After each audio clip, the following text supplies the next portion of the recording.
जय श्री राधे कृष्ण मित्रों, आप सभी का स्वागत है आपके अपने चैनल संधान कुंज पर, जहां हम निरंतर आपको सकारात्मक दिशा देने का प्रयास करते रहते हैं। अगर यह वीडियो आपको सच में प्रेरित करता है तो लाइक जरूर कीजिए, क्योंकि एक लाइक का मतलब है कि आप उस परिवर्तन के साथ खड़े हैं। यह सिर्फ एक क्लिक नहीं है, यह श्री कृष्ण की कृपा, आशीर्वाद और पुण्य के रास्ते पर पहला कदम है। अगर आपके दिल में श्री कृष्ण के प्रति सच्चा प्रेम और श्रद्धा है तो इस चैनल को सब्सक्राइब जरूर करें और इस यात्रा का हिस्सा बनें, क्योंकि हमें विश्वास है कि अगला वीडियो आपके जीवन में और भी अधिक बदलाव लाएगा। साथ ही कमेंट में जय श्री राधे कृष्ण लिखकर अपनी भक्ति प्रकट करें। अब बिना देर किए इस आध्यात्मिक सफर की शुरुआत करते हैं। शांत हो जाओ, बस कुछ पलों के लिए अपनी सारी उलझनों को छोड़कर, अपनी सारी चिंताओं को भूलकर सिर्फ मेरे शब्दों को महसूस करो। क्या सच में भाग्य पहले से तय है, या हम अपने कर्मों से इसे बदल सकते हैं? क्या जीवन में जो कुछ भी हो रहा है वो किसी अज्ञात शक्ति का खेल है, या फिर ये सब कुछ हमारे ही हाथों की लकीरों में छुपा हुआ रहस्य है? आज इस रहस्य से पर्दा उठने वाला है। आज आप वो सत्य सुनने वाले हैं जिसे सुनकर आपकी सोच बदल जाएगी, जिसे सुनकर आपके हृदय में एक नई आग जल उठेगी। तो ध्यान से सुनो, बहुत ध्यान से। चारों ओर केवल रक्त, जलते हुए रथ, बिखरे हुए शव, कुरुक्षेत्र रणभूमि में चारों दिशाओं से तलवारों की टकराहट और योद्धाओं की गर्जना गूंज रही थी। महाभारत का महासमर अपने चरम पर था। अर्जुन, भीम, दुर्योधन, कर्ण सभी अपनी अपनी नियति की ओर बढ़ रहे थे। लेकिन नियति क्या थी? क्या यह पहले से तय था, या उनके कर्मों ने इसे आकार दिया था?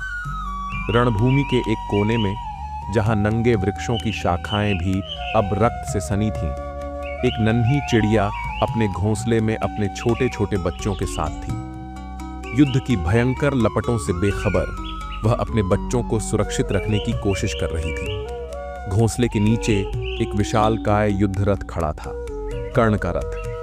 चिड़िया को क्या पता था कि जहां उसका घोंसला है वहीं से कुछ क्षणों बाद इतिहास की सबसे विनाशकारी बाण वर्षा होने वाली थी। दूर से अर्जुन के धनुष की टंकार गूंजी। श्री कृष्ण ने अर्जुन को संकेत दिया, अब समय आ गया है। कर्ण का रथ धरती में धंस चुका था। उसकी सांसें तेज हो गई थीं, माथे पर पसीना था और उसका मन तड़प रहा था। हे कृष्ण, मेरा भाग्य ही ऐसा था, तभी मेरा रथ फंस गया। श्री कृष्ण मुस्कुराए, लेकिन उनकी आंखों में गंभीरता थी। उन्होंने कहा, कर्ण, यह भाग्य नहीं, यह तेरे कर्मों का फल है। लेकिन तभी कर्ण की दृष्टि ऊपर गई। एक नन्ही चिड़िया अपने घोंसले में बच्चों को बचाने के लिए अपने पंख फैलाए बैठी थी। श्री कृष्ण की दृष्टि भी उस चिड़िया पर पड़ी। उन्होंने अर्जुन से कहा, पार्थ, एक क्षण रुक जाओ। अर्जुन ने प्रश्न भरी निगाहों से देखा, लेकिन श्री कृष्ण की दृष्टि में कुछ और ही रहस्य छिपा था।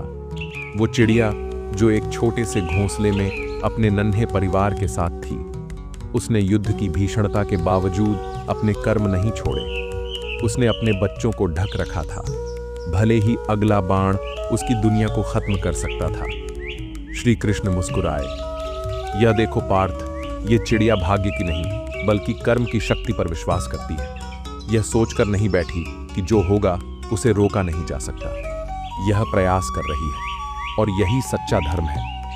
अर्जुन का मन हिल गया। उसने धनुष झुका लिया, और तभी एक अद्भुत चमत्कार हुआ। एक तीव्र वायु चली, और उसी क्षण कर्ण के रथ के पास पड़ी घंटी गिर गई, जिससे जोरदार आवाज हुई। चिड़िया डरकर उड़ गई, लेकिन उसके बच्चों को कोई हानि नहीं पहुंची। श्री कृष्ण ने अर्जुन की ओर देखा पार्थ, यह मात्र संयोग नहीं था। यह इस नन्ही चिड़िया की श्रद्धा, कर्म और पुरुषार्थ का परिणाम था।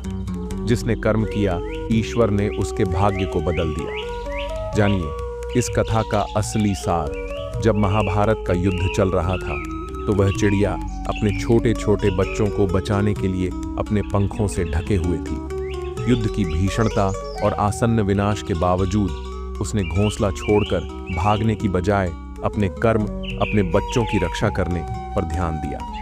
अब यहाँ दो बातें हो सकती थीं। 1 चिड़िया डर कर पहले ही घोंसला छोड़ देती, जिससे उसके बच्चे असुरक्षित हो जाते। 2 वह डटी रही, कर्म करती रही और अंततः भाग्य ने भी उसका साथ दिया।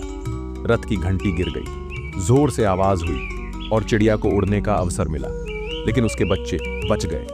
तो यहां भाग्य कैसे बदला? अगर वह चिड़िया पहले ही घोंसला छोड़ देती तो शायद कोई और उसे मार देता या उसके बच्चे असुरक्षित रह जाते, लेकिन उसने अपने कर्म से यह साबित किया कि वह अंत तक प्रयास करेगी। श्री कृष्ण ने अर्जुन को रोककर यही दिखाया कि जो व्यक्ति या प्राणी अपने कर्म में अडिग रहता है, उसके भाग्य में भी बदलाव संभव है। इसका सबसे बड़ा सबूत यह है कि चिड़िया के बच्चों को कुछ नहीं हुआ और खुद चिड़िया भी सही समय पर उड़ गई। अगर वह पहले ही हार मान लेती तो शायद यह चमत्कार ना होता। यही जीवन का सत्य है। जो अपने भाग्य के भरोसे बैठ जाता है वह हार जाता है। जो अपने कर्मों से भाग्य को बदलने का संकल्प लेता है उसकी रक्षा स्वयं श्री कृष्ण करते हैं। अब आप बताइए, आप कर्ण की तरह भाग्य को दोष देंगे या उस नन्ही चिड़िया की तरह अपने कर्मों से भाग्य को बदलेंगे? अब इसे जीवन से जोड़कर समझें। अक्सर लोग सोचते हैं कि मेरा भाग्य खराब है, मैं सफल नहीं हो सकता, मेरे पास साधन नहीं है, मेरे रास्ते में रुकावटें हैं। लेकिन सच्चाई यह है कि अगर आप सही दिशा में कर्म करते रहें तो परिस्थितियां भी आपके पक्ष में बदल सकती हैं। यही श्री कृष्ण का संदेश है। कर्म करते रहो, क्योंकि भाग्य उन्हीं का साथ देता है जो स्वयं का साथ नहीं छोड़ते। अब आप बताइए, आपको क्या लगता है, भाग्य पहले से तय होता है या उसे कर्म से बदला जा सकता है? मित्रों, यह दुनिया कर्म और भाग्य के रहस्यों से भरी हुई है। लोग कहते हैं जो भाग्य में लिखा है वही होगा, लेकिन क्या श्री कृष्ण ने भी ऐसा ही कहा था? श्री कृष्ण ने गीता में कहा, हे अर्जुन, तेरा अधिकार सिर्फ कर्म करने पर है, फल की चिंता मत कर। अब सोचो, अगर सब कुछ पहले से तय होता तो श्री कृष्ण अर्जुन को कर्म करने के लिए क्यों प्रेरित करते? अगर भाग्य ही सब कुछ होता तो क्या अर्जुन युद्ध करता? नहीं, अर्जुन ने कर्म किया, पुरुषार्थ किया और अपने भाग्य को खुद लिखा। अब आपको तय करना है, आप अर्जुन की तरह अपने कर्मों से अपना भाग्य लिखेंगे या कर्ण की तरह भाग्य को दोष देते रहेंगे। श्री कृष्ण का सबसे बड़ा उपदेश यही था, तुम अपने कर्मों से अपने जीवन को नया आकार दे सकते हो। जो भी कर्म करोगे वही तुम्हारे भाग्य का निर्माण करेगा। लेकिन अगर केवल भाग्य के भरोसे बैठे रहोगे तो जीवन में कुछ भी अच्छा नहीं हो सकता। महाभारत में 2 महान योद्धा थे, कर्ण और अर्जुन। कर्ण महाबलशाली, दानवीर, लेकिन जिसने अपना पूरा जीवन यह सोचते हुए बर्बाद कर दिया कि मेरा भाग्य ही खराब है। उसने श्री कृष्ण की बातें नहीं मानी, अधर्म के साथ खड़ा रहा और अंत में हार गया। अब देखो अर्जुन को भी कठिनाइयां मिली, अपमान सहना पड़ा, अपने ही अपनों के विरुद्ध खड़ा होना पड़ा, लेकिन उसने कभी भाग्य को दोष नहीं दिया। उसने अपने कर्मों से अपना भाग्य लिखा और धर्म की विजय हुई। अब फैसला आपका है, आप कर्ण की तरह अपने दुर्भाग्य का रोना रोएंगे या अर्जुन की तरह अपने कर्मों से अपना भाग्य लिखेंगे। भाग्य और कर्म का संबंध बीज और वृक्ष जैसा है।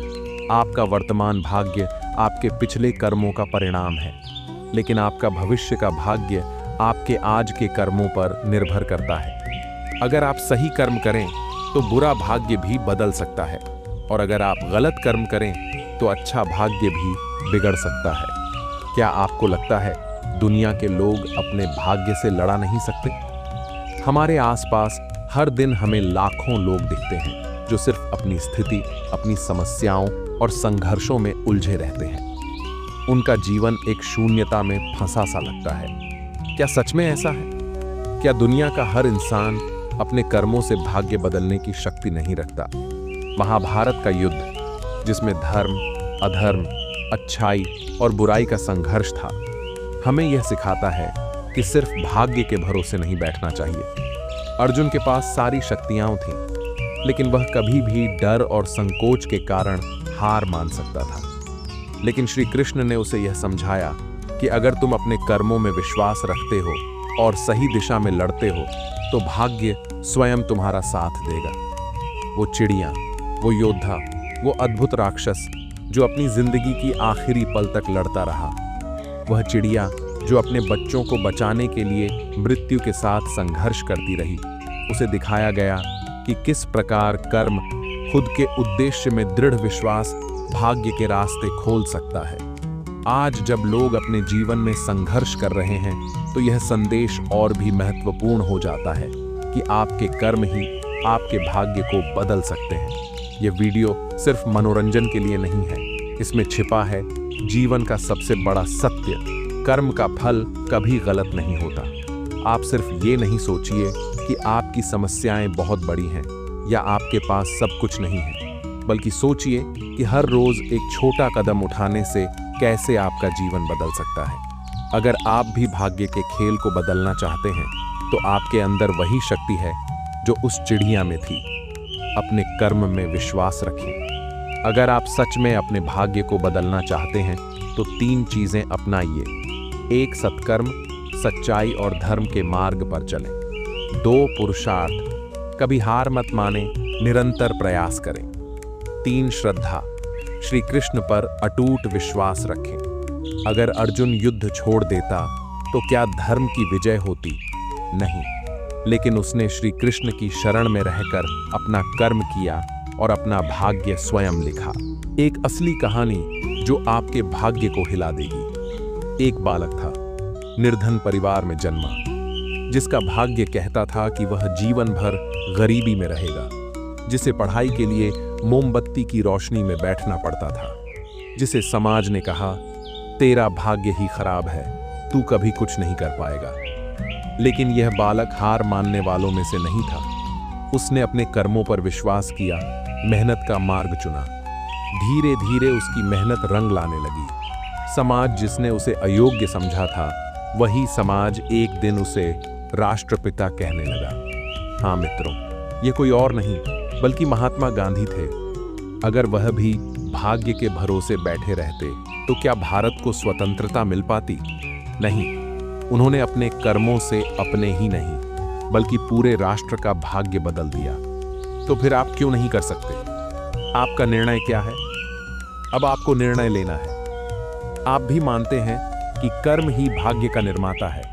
तो कमेंट में लिखिए, मैं अपने कर्मों से अपना भाग्य बदलूंगा। और अगर श्री कृष्ण का यह दिव्य संदेश आपके हृदय को छू गया हो तो इस वीडियो को लाइक और अपने सभी प्रियजनों के साथ शेयर करें। शायद आपके एक शेयर से किसी की सोच बदल जाए और उसका जीवन भी बदल जाए। शांत हो जाओ। अब यह ज्ञान तुम्हारे पास है।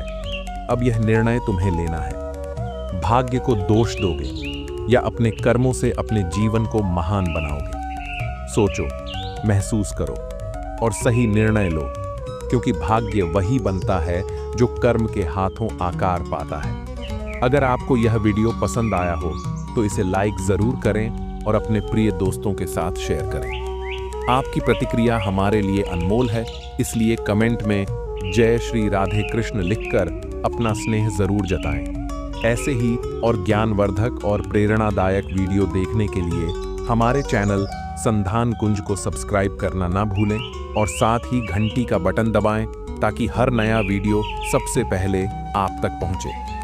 आपने अपना कीमती समय देकर इस वीडियो को अंत तक देखा, इसके लिए हम दिल से आभारी हैं। मित्रों, इस वीडियो में बस इतना ही। मिलते हैं अगले वीडियो में। तब तक ध्यान रखें, कर्म ही भाग्य का निर्माता है। जय श्री राधे कृष्ण।